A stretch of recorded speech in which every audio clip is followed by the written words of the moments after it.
want to finish what I started on Harris's show, and I just briefly want to talk about what I thought we were going to spend some time talking about on this segment. And it's the idea that I believe that Black America, Blacks in America, we are so done being treated like we live on some political plantation. Y'all, them days are over, okay? And some folks are actually mad. They are mad that the folks who used to be the help is starting to wake up. That's the only way to keep people from believing that you are the help. You have got to assert yourself, and you have to teach them that you are free. That's the main message I wanted to drive home. The people are mad that there are individuals, Black Americans, who are saying, I'm done being your political pawn. I'm done being your electoral serf. So the only way to get them to believe it, you've got to assert yourself. And you got to teach them that you are free. But you can't do that if you're going to continue to wallow in the pity of the past. First of all, it's a path and a past that you've never even experienced. And yet you're walking around with this woe is me. Remember what they had did to us. And you remember how we were shackled and how they used to beat us. And I'm like, half of y'all ain't never even got a spanking as a child, let alone, especially them Gen Zers and Alphas, y'all ain't been spanked. Yeah, I could tell you ain't been spanked. You've been raised wrong. So I don't even understand how your generation has any remote connection to we were slaves and the subjugation and the oppression. Cut it out. You're unserious. But the point is, no other people group in the world, not just in this country, in the world, walks around celebrating their oppression and dwelling on the oppression. And my message is simple. It makes you look weak. It makes you look weak, and you will never, ever, ever exercise the muscles of liberty if you continue to dwell on the time when you was in Egypt, when you're supposed to be dwelling on how you were brought out of Egypt. Like we're not in Egypt anymore. And so I said what I said. We are not victims by default. We are Americans. And you don't have to like this, but people are not oppressed and subjugated because they're Black or because they're Asian or because they're Hispanic. You're oppressed because you're weak. And you can continue to wallow in that weakness and give your oppressor some sort of alleged power by constantly acknowledging it, or you can assert yourself and teach your former masters that you were free. And if you can't handle any of that and the responsibility that comes along with that, then fine, go on over there and hug a DEI manual and cry and beg and whine and cry way over there. Because the rest of us, we are so looking ahead. We are looking ahead and we are excited about what the future holds, because the future is where it's at. You can't even go back and re-adjudicate what happened in the past. I'm not saying act like it didn't happen. I'm saying stop wearing your oppression like it's a badge of honor because you're out here, you sound crazy. You're not the only people group that's been subjugated, but you are definitely the only ones that wear it like it's a badge of honor. The Jews were subjugated, and they don't talk about what it was like in Egypt and how Pharaoh was just whipping on their backs and they had to make bricks without straw. They talk about, look what the Lord did. He brought us out of Egypt. He saved us and freed us. That's what you celebrate, not what happened in Egypt. Because it was bad.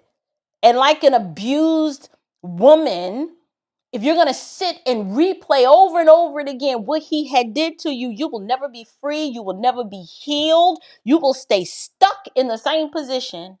And you'll be confused trying to figure out why you can't move forward. It's because you keep wallowing in the past. That's a message for somebody in case you missed it. This is why you're no further along than you were 4 years ago. Because you keep wallowing in what they had did to you, holding on to a spirit of bitterness and unforgiveness, yet you claim to be a Christian. Nobody believes you. Your whole life is manifest grievance, demanding that pay attention to me because look at what they have did to me. While the world is passing you by, everybody's passing you by. Get the message.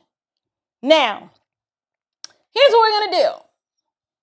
I want to react. I'm going to play briefly some of the clip from the Faulkner Focus. And then I will finalize kind of like everything that I want to say. If I could just get the full screen up. All right, here we go. Oh, excuse me, y'all. I'm sorry. I don't know why the heat is on. It is 73 degrees in here. I'm burning up, about to die. It's not a hot flash. It's not, because I got that under control. But it is hot in here. All right, let's take a listen. Well, wrong. This ain't right. There we go. Shout out to Harris Faulkner for having the vision to want to, even if it was just for a small bit of time, to highlight the rise of Black conservatives. And she wanted to do it within Black History Month. So take a listen. Of Black Americans who continue to do great things.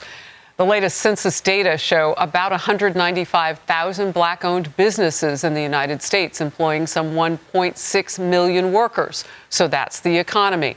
And in the nation's military, about 18% of active duty service members are Black Americans across all branches. And in political leadership in America, a growing embrace of the Republican Party and more generally of American conservatism. In the current Congress, there are 5 Black Republicans. That matches the record set in 2022 through 24 for the highest number of Black GOP members since the Reconstruction era more than 150 years ago. Now, when it comes to casting a ballot, so here we are with all the voters. What does that look like? President Trump's share of the Black vote grew significantly from 2016. And you can see much of that was driven by Black men. Listen, we need to pause right there. Y'all look at these gains from 2016 to 2024. Look at this total down here. Men, 14%. I don't know what happened in 2020, but then look at this 25%. I have long been saying that the restoration of some sort of civility, normalcy, and logic and reason being restored back to the Black community, it's gonna have to come from our men. I hate to say this is bad, but sadly, too many of us females, we're too far gone. We are. We don't even realize, some of us do, but we don't even realize the psyop that has been played on us to where we are so far ideologically disconnected from our male counterparts that it is almost impossible for the Black man to find a suitable helpmate that looks like him for him to pair bond with, because we are a ratchet-tained, crazed feminist who can't manage our misery. We submit to no one, and we are just the most rebellious people group. The most rebellious. And so, to me, when I examine these numbers, it makes sense that the lead charge is taking place by men. And I just wanted to celebrate this. This is a highlight that should be celebrated. And I believe it has a lot to do with the masculine mystique that is currently operating in the warehouse, the White House, not the warehouse. I don't know what the warehouse is, but the White House, I know what that is. I can explain this. Now I get it. I had a brain freeze. We can explain this dip because 2020, well, this is actually Trump support. I don't know if this is when he ran against Biden. I have a hard time believing this, but if this is what they're saying, what the numbers are, it is what it is. I know right around here, a lot of women were red-pilled during this time. So the men were already on a trajectory, but here a lot of the women were red-pilled. And then in this last election, I was told, I thought this number was upwards of 20%, but they're saying 16%, but black men 25%. I'm going to tell you what it is.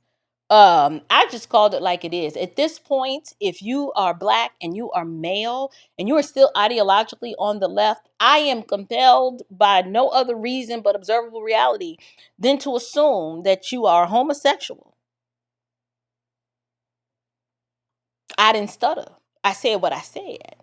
Because if you're okay with having your child being able to be transitioned without your permission, or someone else's child being transitioned without your permission, and you're voting for all these freak, nasty, perverted policies, it seems like the Democratic left is obsessed with sexual perversion.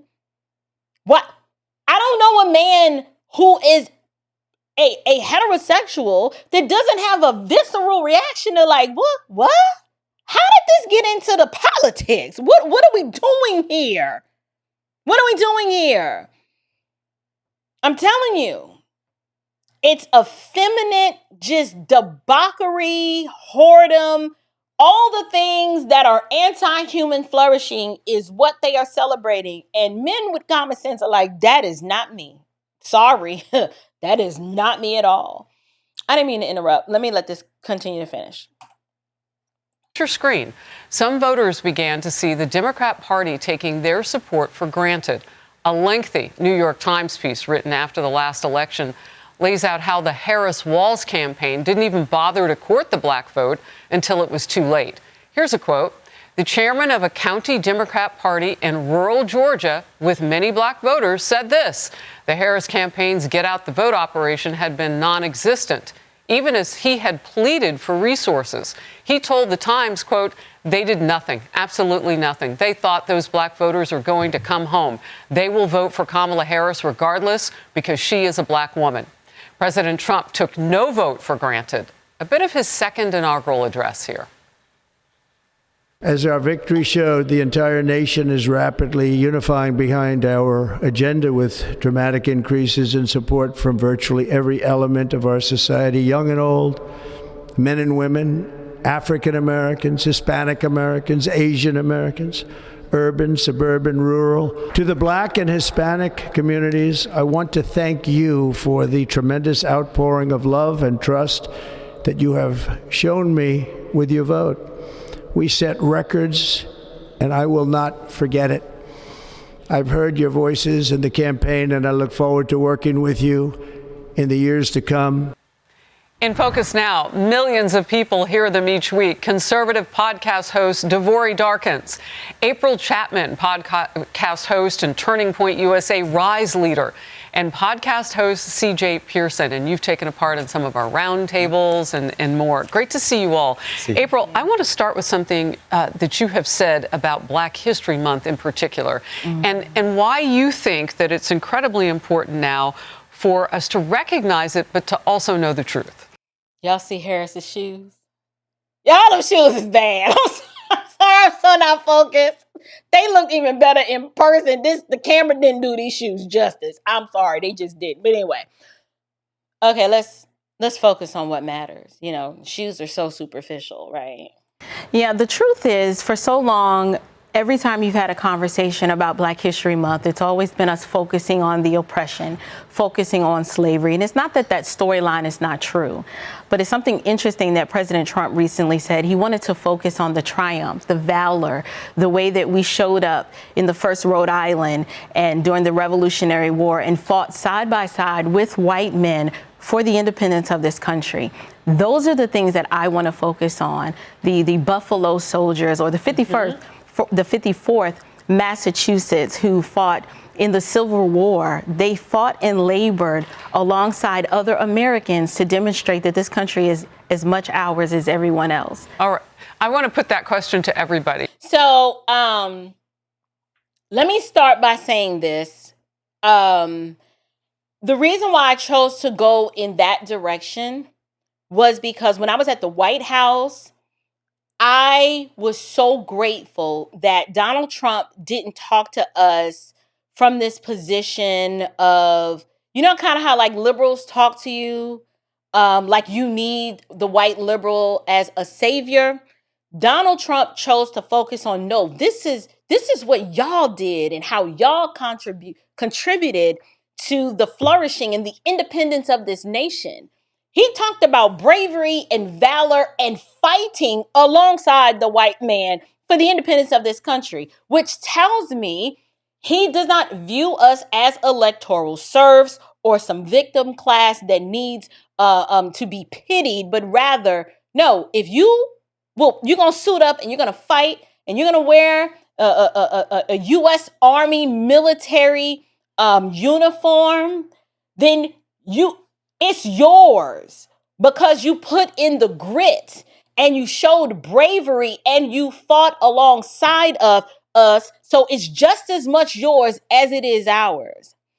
So first thing I want to say is, as you guys know, I've been doing a lot of work and collaboration with TPUSA Rise lately. And so the first thing I want to do is I want to thank them under the direction of Pierre Wilson and the entire team there for trusting me with this task of going on Fox News. Pierre and the entire team at Rise, they are working incredibly hard behind the scenes. So I am so grateful for their friendship and for the opportunity just to collaborate on such a huge media opportunity as this. Now, with that said, I've chosen to align myself with Rise because the whole TPUSA Rise mission and their vision, it's something that I can get behind, right? The worldview and the philosophy that undergirds TPUSA Rise, it is very simple. Eventually, you've got to move on and look ahead.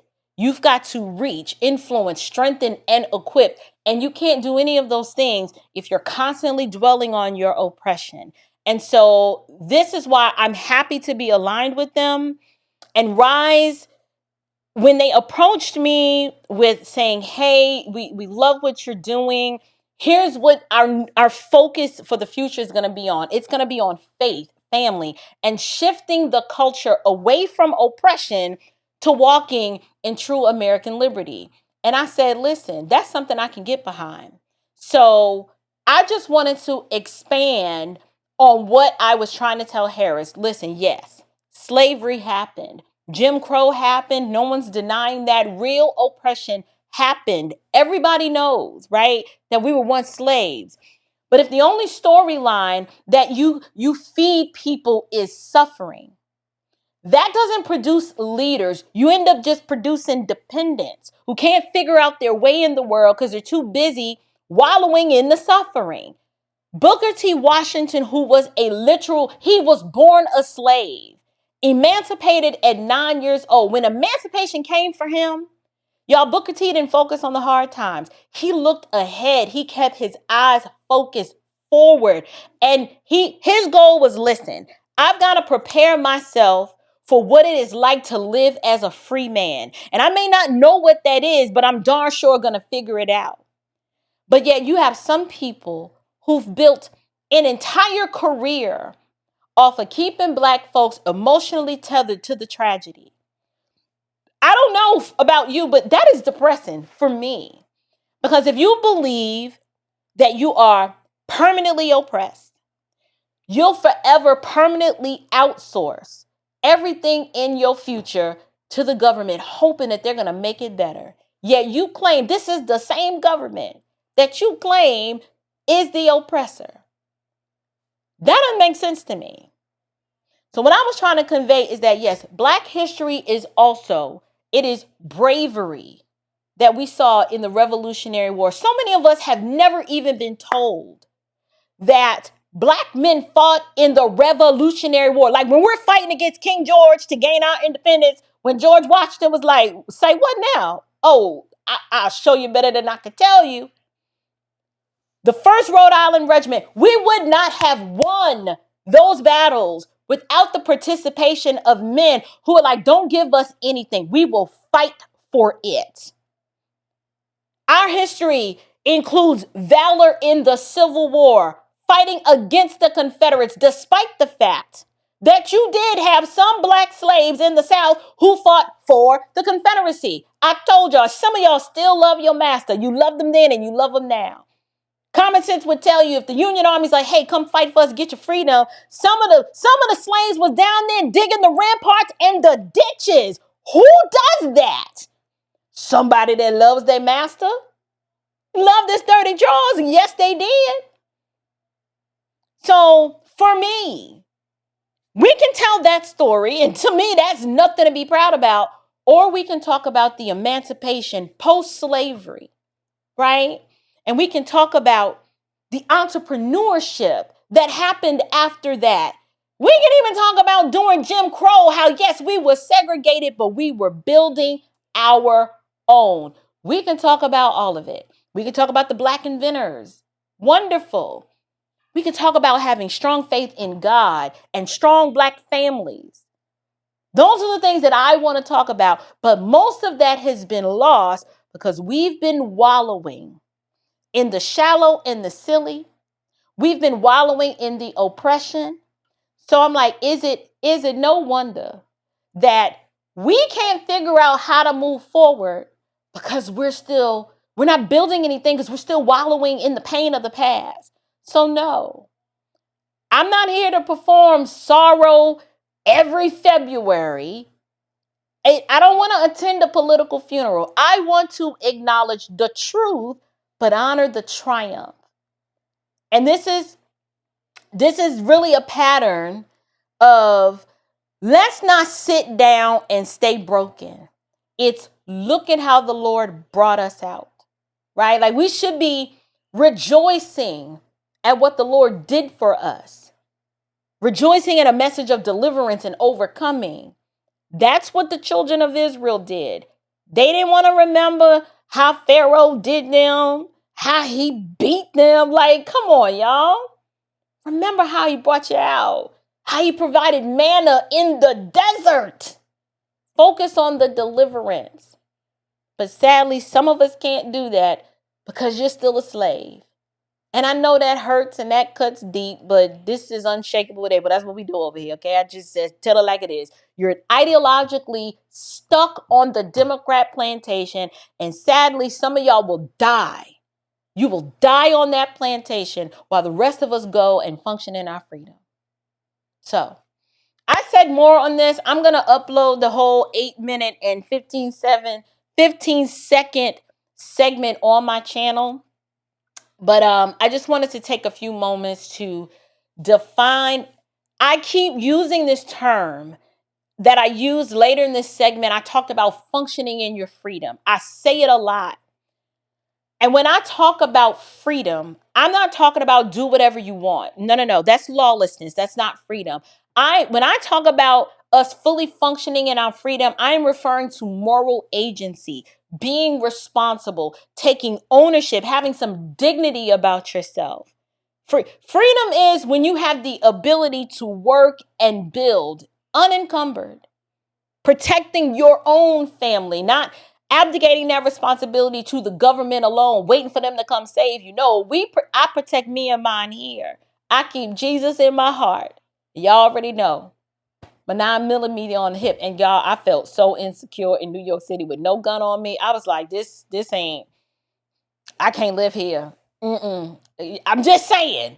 I'm 5'2" and I'm under 150 pounds finally. So I need lead. I need it because you never know. People are crazy. But freedom for me is worshiping God without coercion and speaking my mind freely without fear of punishment. being able to raise my own kids without the state trying to co-parent and share custody of my children with them. I don't do that. And I absolutely refuse to be ideologically bullied by a bunch of cowards who couldn't walk a week in my shoes because they're too whiny and too weak to do so. So why am I gonna be afraid of them?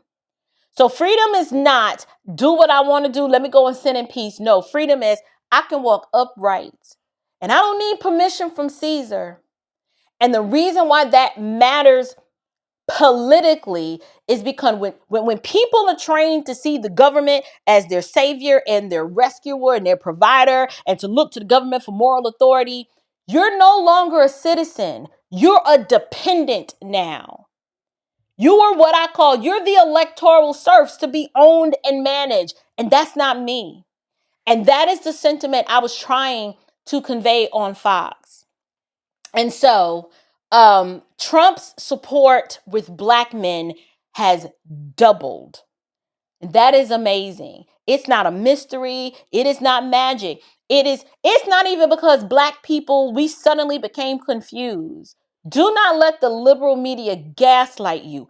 Trump is winning more Black support because a growing number of Black Americans, especially our men, and they should be celebrated for this, they are tired, right? They're tired of being treated like the Waltham campaign did. Automatically, oh, well, she got that in the bag because she Black and she a woman. Lies, lies, you say. Men are tired of being treated like old automatic votes, permanent victims, and they're tired of being held emotionally hostage to a party that has done nothing but lie to them and then make matters worse. These Black men got sense enough to know that when they look in their communities, they're like, ain't no rich white Republicans in charge nowhere. It's these darn Democrats, Black ones at that keep us subjugated. And so, yes, in his inaugural address, or when he won this last election, Trump thanked Black voters publicly. And that matters. It is basic respect. And men identify. They don't have to like you, but they're like, that's respect right there. That's all we ask, right? That is something that the left never shows. They play in your face and disrespect you. Talk about, I'm dumb and Black and slow, just like you.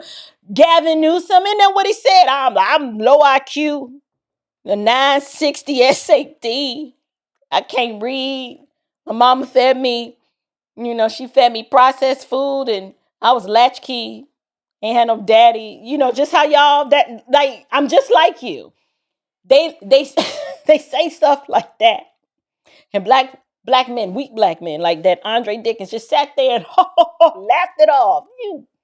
You coward. You should have told them where to go and how to get there, but you can't because you weak. But anyway, the bigger picture and the bigger piece of all of this is Black men are waking up because they can feel what the left sells. They know that with the left, you're not going to get anything but more dependency.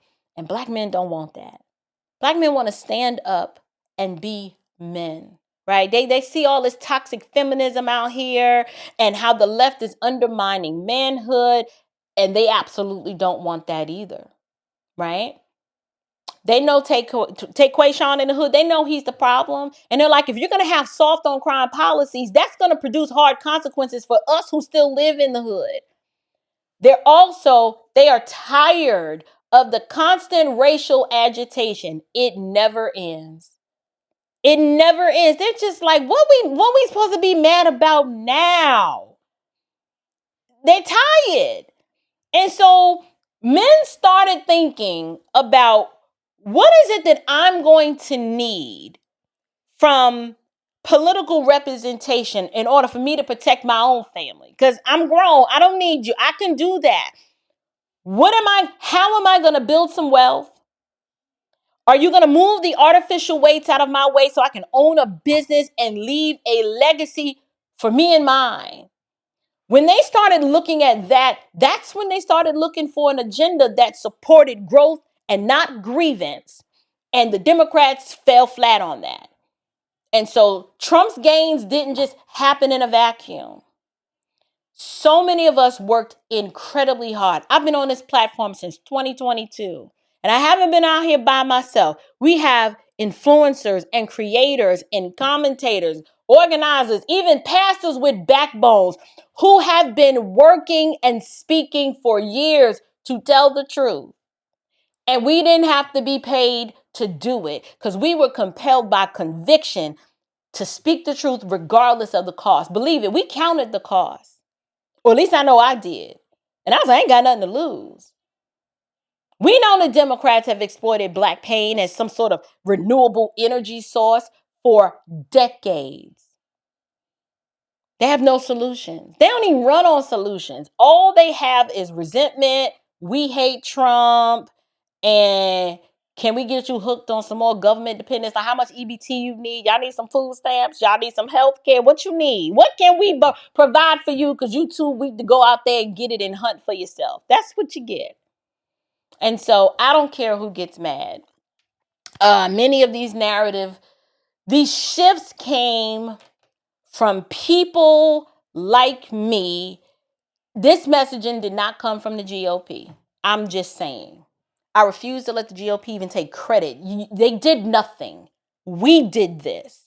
We're the ones who took the hits, got called names, lost friends, had families disavow us. We got blacklisted, deplatformed. Some people lost their jobs, unfollowed. We stood 10 toes down because we didn't give a darn. The truth was going to be told, and that's not selling out. We stood up.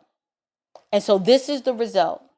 And so when I say don't celebrate oppression, I'm not denying history. I'm saying don't let trauma be your whole brand. That's weak. Okay? Black history is not only what happened to us, it's what God brought us through. And we built anyway. That's the conservative message because it's treating Black Americans like we are moral agents, not some helpless little mascots. I'm not political property. I ain't your child. I am not a pawn. I'm an American.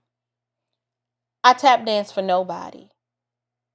And more importantly, many of us, because many in the Black community were raised with a semblance of faith or connection to God. We're like, you know what? I got to be accountable to God for this vote. And these little freak nasty Democrats are doing too much.